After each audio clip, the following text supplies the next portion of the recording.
തിരഞ്ഞെടുപ്പുകളിൽ കോൺഗ്രസിന് അനുകൂലമായിട്ടുള്ള പല നിലപാടുകളും ഹരിയാന തിരഞ്ഞെടുപ്പിൽ ഉൾപ്പെടെ നടന്നിട്ട് പോലും എന്തുകൊണ്ട് കോൺഗ്രസ് തോറ്റു അല്ലെങ്കിൽ പ്രതിപക്ഷ പാർട്ടികൾ രാജ്യത്ത് ക്ലിക്കാവാതെ പോകുന്നു എന്നതിൻ്റെ സംശയം നേരത്തെ തന്നെ ആളുകൾ പ്രത്യേകിച്ച് പ്രതിപക്ഷ പാർട്ടികൾ ഉൾപ്പെടെ ഉന്നയിക്കുന്നതാണ്.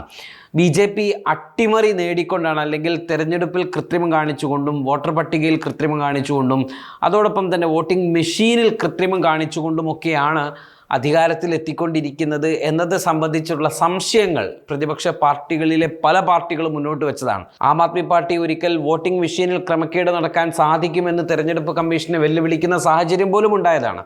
പക്ഷെ അന്നൊക്കെ അത് തെളിയിക്കാൻ പറ്റാത്തൊരവസ്ഥയിലേക്ക് പോവുകയും പിന്നീട് തെരഞ്ഞെടുപ്പ് കമ്മീഷനോട് അരവിന്ദ് കെജ്രിവാൾ മാപ്പ് പറയേണ്ടി വരികയൊക്കെ ചെയ്ത സാഹചര്യം വരെ ഉണ്ടായി. എന്നാൽ അതിനുശേഷം ഇപ്പോൾ രാഹുൽ ഗാന്ധി തുടരെ വോട്ട് ചോരി ആരോപണം ഉന്നയിച്ച് രംഗത്ത് വന്നുകൊണ്ടിരിക്കുകയാണ്.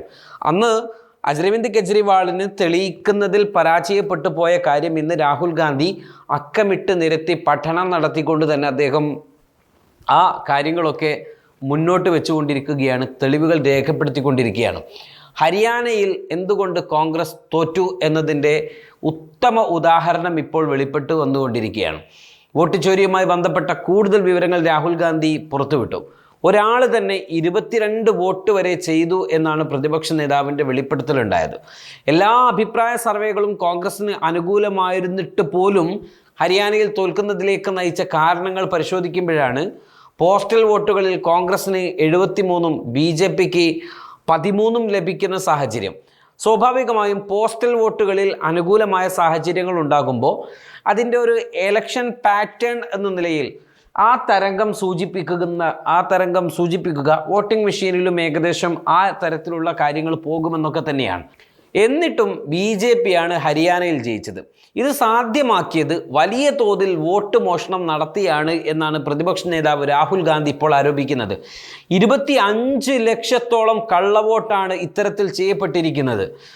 ഏറ്റവും രസകരം എന്താണെന്ന് വെച്ചാൽ ഒരു ബ്രസീലിയൻ മോഡൽ, ആ മോഡലിൻ്റെ പടം ഇൻ്റർനെറ്റിൽ നിന്നോ മറ്റോ എടുത്തുകൊണ്ട് ആ മോഡലിൻ്റെ പേരിൽ പോലും ഒന്നല്ല അനേകം വോട്ടുകൾ ഉണ്ടായി എന്ന് അദ്ദേഹം പറയുകയാണ്. അട്ടിമറിയിൽ പ്രധാനമന്ത്രിക്കും പങ്കുണ്ട് എന്നുള്ള ആരോപണവും ഇപ്പോൾ രാഹുൽ ഉന്നയിച്ചു കഴിഞ്ഞു. മോദിയും അമിത്ഷായും ചേർന്ന് നടത്തിയ തട്ടിപ്പിൽ തെരഞ്ഞെടുപ്പ് കമ്മീഷനും പങ്കാളിയായെന്നും അദ്ദേഹം തുറന്നടിക്കുകയാണ്. അതിന് അദ്ദേഹത്തിൻ്റെ ഒരു ഫയൽ ഫയൽ എന്നാണ് അദ്ദേഹം അതിനെ മുന്നോട്ട് വച്ചിട്ടുള്ളത്. ഒരു ഫോട്ടോ, നിരവധി പേരുകൾ, 100 ID കാർഡിൽ ഒരേ ഫോട്ടോ, ഒരു സ്ത്രീ 100 തവണ വോട്ട് ചെയ്തു. വോട്ടർ പട്ടികയിൽ തെളിയാത്ത ചിത്രങ്ങൾ, ID കാർഡിൽ ബ്രസീലിയൻ മോഡലിൻ്റെ ചിത്രം, 5,21,619 ഇരട്ട വോട്ടുകൾ, 25 ലക്ഷത്തിലധികം കള്ളവോട്ട്, 10 ബൂത്തുകളിലായി 22 വോട്ടുകൾ, UPയിലും ഹരിയാനയിലും ഒരേ വോട്ടർമാർ, 0 വീട്ടു നമ്പറിൽ ആയിരങ്ങൾ, ഒരു വീട്ടിൽ മാത്രം 501 വോട്ട്, 3.5 ലക്ഷം വോട്ടുകൾ വെട്ടി ഒഴിവാക്കൽ. ഇങ്ങനെ പോകുന്നു ഈ പുതിയ രാഹുൽ ഗാന്ധിയുടെ ആരോപണത്തിൽ BJPക്കെതിരെയുള്ള കാര്യങ്ങൾ. ഇതൊരു ചെറിയ കാര്യമല്ല. സ്വാഭാവികമായിട്ടും ജനങ്ങൾക്ക് സംശയം ഉളവാക്കുന്ന തരത്തിലേക്കുള്ള കാര്യങ്ങളാണ് ഈ കാര്യങ്ങളൊക്കെ. നേരത്തെ പറഞ്ഞതുപോലെ ആളുകൾക്ക് ഇത് സംബന്ധിച്ച സംശയമുണ്ട്. കാരണം ഏറ്റവും ജനദ്രോഹപരമായ സമീപനങ്ങൾ കേന്ദ്ര സർക്കാരിൻ്റെ ഭാഗത്തു നിന്നുണ്ടാകുന്നു. ജനങ്ങളുടെ സ്വാസ്ഥ്യം തകർക്കുന്നു, സാമ്പത്തിക നില തകരുന്നു, അതോടൊപ്പം തന്നെ അയൽ രാജ്യങ്ങളുമായുള്ള ബന്ധം തകരുന്നു, മറ്റു രാജ്യങ്ങളുമായുള്ള ബന്ധങ്ങൾ തകരുന്നു, അമേരിക്കയുമായുള്ള സൗഹൃദ ബന്ധം തകരുന്നു, വ്യാപാര വാണിജ്യ മേഖലകളിലൊക്കെ കൂപ്പുകുത്തപ്പെടുന്ന സാഹചര്യങ്ങളുണ്ടാകുന്നു.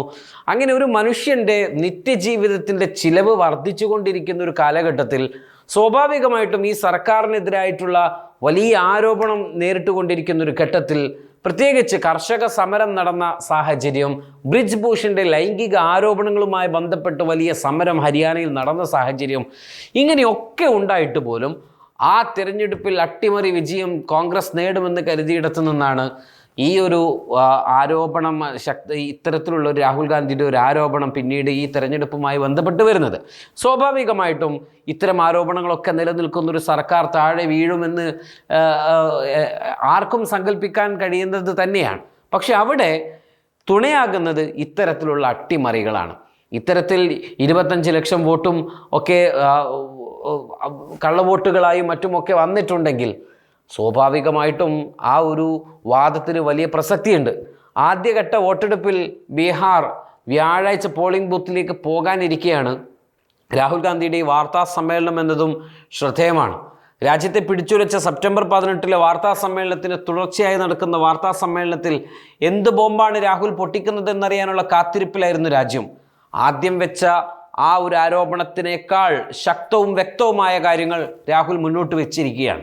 കർണാടകയിലെയും മഹാരാഷ്ട്രയിലെയും വോട്ട് കൊള്ളിയെ തുറന്നു കാട്ടുന്നതായിരുന്നു കേന്ദ്ര തെരഞ്ഞെടുപ്പ് കമ്മീഷനെയും BJPയും പ്രതിക്കൂട്ടിലാക്കുന്ന വോട്ട് ചോരിയുടെ വെളിപ്പെടുത്തലെങ്കിൽ ഇപ്പോൾ ഫോൾഡർ എച്ച്, ഫയൽ എച്ച് എന്ന് പറഞ്ഞുകൊണ്ടാണ് രാഹുൽ പുതിയ ആരോപണം ഉന്നയിക്കുന്നത്.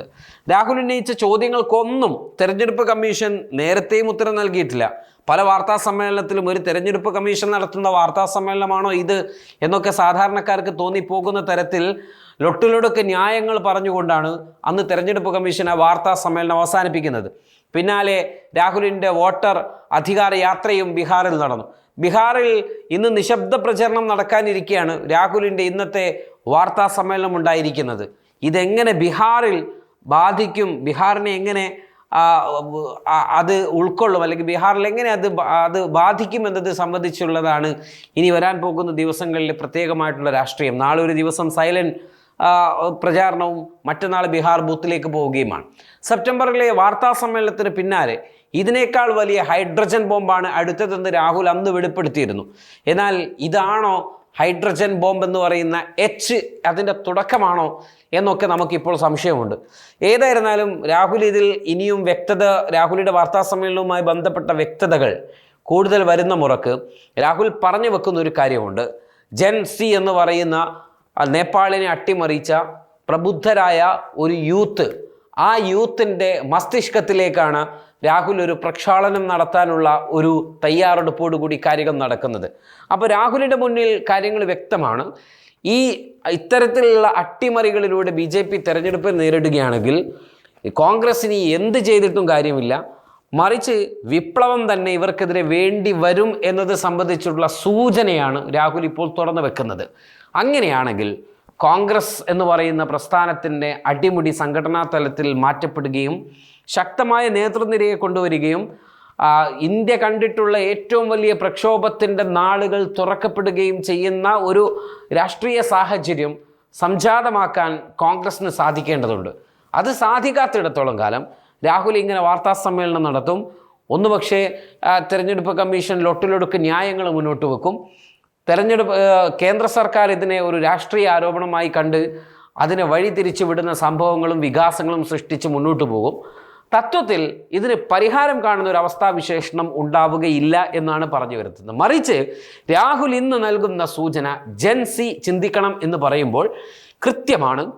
തെരുവുകൾ പ്രക്ഷുബ്ധമാകാൻ പോകുന്ന ഒരു കാലഘട്ടം സംജാതമാകാൻ പോകുന്നു എന്നതിൻ്റെ ഒരു സൂചന കൂടി രാഹുൽ മുന്നോട്ട് വെക്കുന്നുണ്ട്. ഏതായിരുന്നാലും ബീഹാർ തെരഞ്ഞെടുപ്പിലേക്ക് അടുത്ത ദിവസം ബീഹാർ നീങ്ങുമ്പോൾ സ്വാഭാവികമായും അതിൻ്റെ ശക്തമായ ഒരു അലയൊലി രാഹുലിൻ്റെ ഈ വാർത്താ സമ്മേളനത്തിനെ തുടർന്ന് ഉണ്ടാവണമെന്നാണ്.